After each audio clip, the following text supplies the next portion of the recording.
सो दोस्तों welcome to money stocks. तो इस वीडियो के अंदर हम लोग बात करने वाले हैं मल्टीपल स्टॉक्स के बारे में। तो चलिए सबसे पहले हम लोग डिस्कस करेंगे टाटा टेक्नोलॉजीज के बारे में।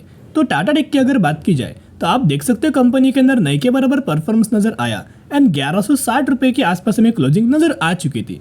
अभी क्या है कि जैसे कि आपने ऑब्जर्व किया होगा हम लोग कितना ज़्यादा बुलिश थे जियो फाइनेंशियल सर्विसेज को लेके, और शानदार तरीके से करंटली हमें जियो फाइनेंशियल सर्विसेज के अंदर बढ़िया तरीके से हमें परफॉर्म नजर आ रहा है। अभी क्या है ना, बहुत अच्छे खासा ज़्यादा चांसेस है कि हमें टाटा टेक्नोलॉजीज के अंदर भी हमें शानदार तरीके से तेज़ी आ सकती है। उस रिलेटेड हम लोग क्या करेंगे, कंपनी के टेक्निकल चार्ट के बारे में भी स्टडी करेंगे एंड ओवरऑल कंपनी का बिजनेस के ऊपर हम लोग एनालिसिस करेंगे, ताकि अगर आप खरीदारी कर चुके हैं या फिर अगर आप खरीदारी करने वाले हो तो आपके अंदर ये पॉइंट्स देखना बहुत ज़्यादा ज़रूरी है कि कंपनी काम क्या करता है और कंपनी को आने वाले फ्यूचर में बेनिफिट क्या मिलने वाला है। जिस वजह से ये अगर आप जान लोगे ना तो क्रिटिकल सिचुएशंस के अंदर भी कंपनी के अंदर आप ये होल्ड कर पाएंगे, क्योंकि आपके अंदर एक बहुत बड़ा कॉन्फिडेंस होगा कि ये सेगमेंट हमें आने वाले फ्यूचर में बूस्ट हो सकता है और कहीं ना कहीं कंपनी ये सेगमेंट के अंदर हमें काम कर रही है। तो चलिए हम लोग सबसे पहले क्या करेंगे ना कि कंपनी का बिजनेस के बारे में डिस्कस करेंगे, स्क्रैच से हम लोग डिस्कस करने वाले हैं, राइट। तो देखिएगा अभी हम आ चुके कंपनी के ऑफिशियल वेबसाइट के ऊपर। बेसिकली कंपनी क्या है ना, ऑटोमेटिव सेक्टर से बिलोंग करता है, इंडस्ट्रियल हेवी मशीनरीज के अंदर भी काम करता है एंड एरोस्पेस के अंदर भी हमें इस कंपनी का बिजनेस है।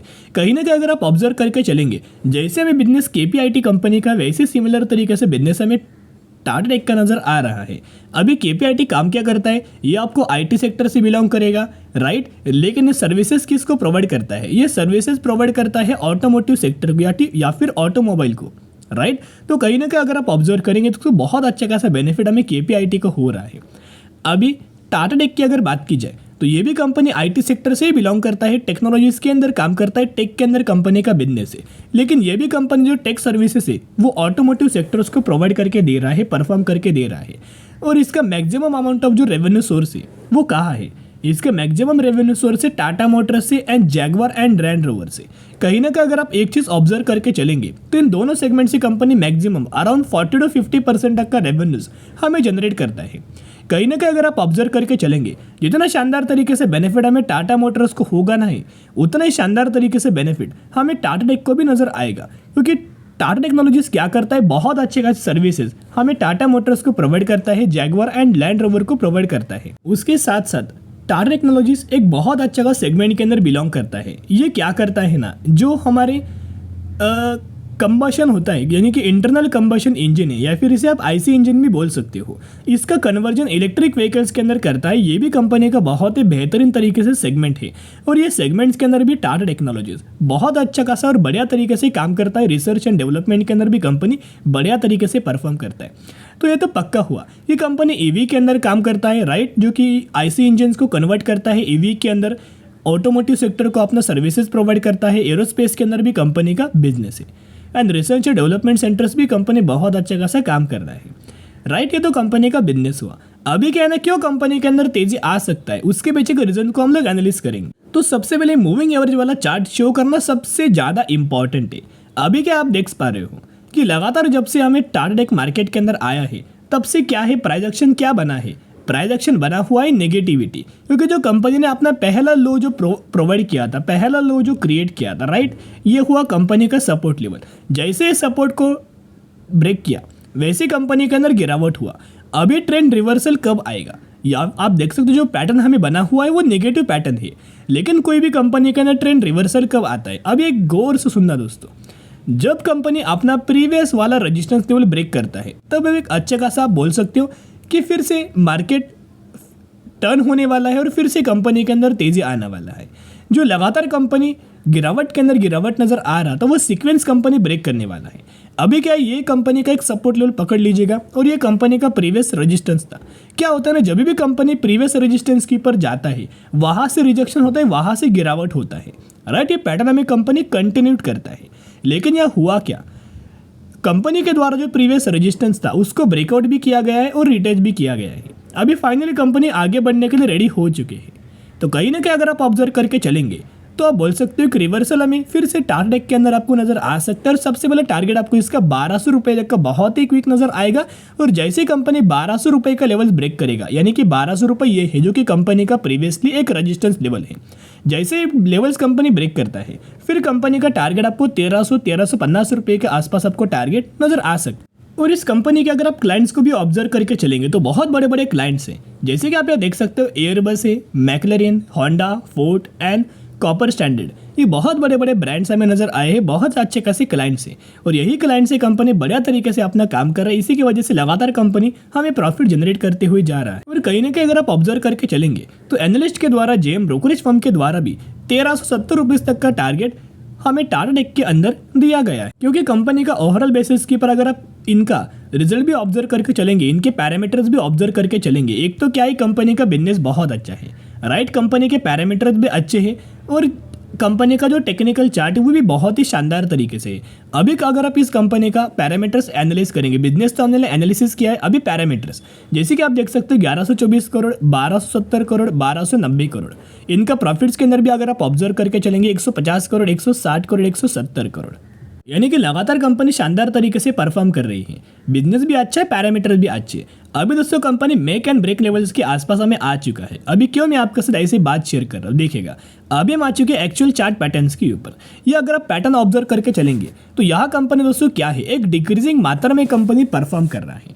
यहाँ अगर आप ऑब्जर्व करके चलेंगे तो यह एक पैरेलल चैनल भी आप इसे बोल सकते हो, राइट, डिक्रीजिंग मात्रा में पैरेलल चैनल हमें कंपनी ने क्रिएट किया है और इसी को लगातार कंपनी ब्रेक बिल्कुल भी नहीं कर रहा है। नीचे से जब भी कंपनी आता है एक सपोर्ट लेता है, ऊपर से जब भी कंपनी आएगा एक रेजिस्टेंस लेता है। लेकिन अगर आप ऑब्जर्व करके चलेंगे तो जो प्रीवियस कंपनी का रेजिस्टेंस ये था और लेटेस्ट कंपनी का रेजिस्टेंस ये है, यानी कि कंपनी लेटेस्ट हमें रेजिस्टेंस के ही आसपास नजर आ रहा है। अगर टाटा टेक के अंदर अगर इस तरीके से प्रोजेक्शन अगर आपको मिलता है, फॉर एग्जाम्पल ऐसा मान लीजिएगा कि कंपनी के अंदर एक दो दिन कंपनी ने यहाँ वेट किया, कंसोलिडेट किया और ब्रेक किया, ये भी बहुत अच्छा खासा पैटर्न वर्क होगा।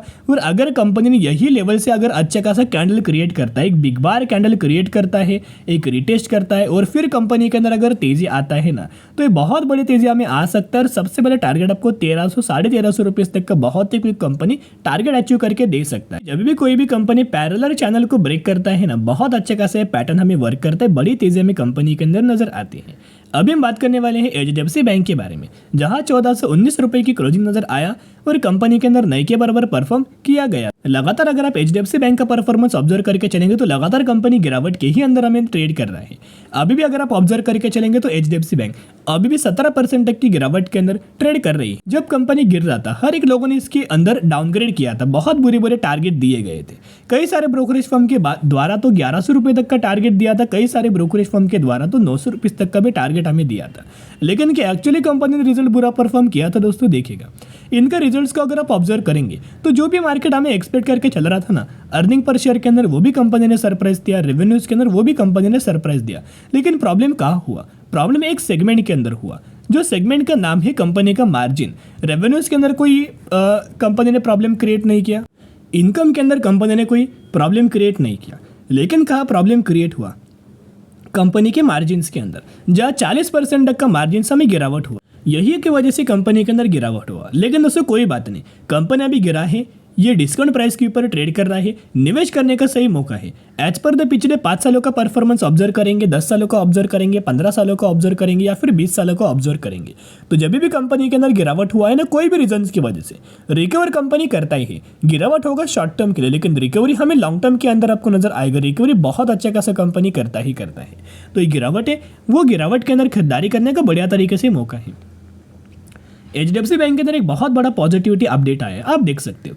एचडीएफसी बैंक ने और आईसीआईसीआई बैंक ने एफडी का जो रेट है उसको इंक्रीज किया है। फॉर एग्जांपल अगर एफडी के अंदर आपको अगर 4% तक का रिटर्न इंटरेस्ट रेट मिलता है, तो इससे भी कंपनी ने बढ़ा के 4.5 किया होगा, 5% किया होगा, राइट। इस तरीके से एफडी परसेंटेज हमें इंक्रीज किया गया, एफडी का रेट्स हमें इंक्रीज किया है, ताकि बल्क ऑफ द कस्टमर्स को अट्रैक्ट किया जाए और इसको भी बेनिफिट मिलेगा, एचडीएफसी बैंक को भी बेनिफिट मिलेगा और इनके कस्टमर्स को भी बेनिफिट मिल जाएगा। कहीं ना कहीं इससे बहुत अच्छा खासा पॉजिटिव एक माहौल हमें क्रिएट हो सकता है और एचडीएफसी बैंक को बड़ी तरीके से फायदा हमें इसका हो सकता है, क्योंकि अगर कोई भी कंपनी के अंदर bulk of the customers attract करता है ना, तो इससे कंपनी को ओवरऑल बेनिफिट्स हमें मिलता है।